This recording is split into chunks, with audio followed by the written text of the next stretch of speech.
Tahun ini dah nak berakhir dan persoalan yang bermain dalam minda saya adalah adakah kita boleh menjimatkan wang?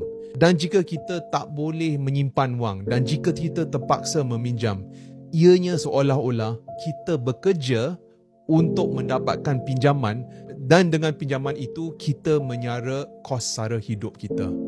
Dan ini adalah sesuatu yang tidak sihat, di mana kalau tiba-tiba kita kehilangan kerja, kita boleh jadi bankrupt. Maka ianya sangat penting untuk kita belajar bagaimana untuk menguruskan wang. Dan kalau kita belajar menguruskan wang dan kalau kita boleh kurangkan perbelanjaan, pada masa sama kita boleh tingkatkan kita punya simpanan, ini membolehkan kita keluar daripada sistem ekonomi ini.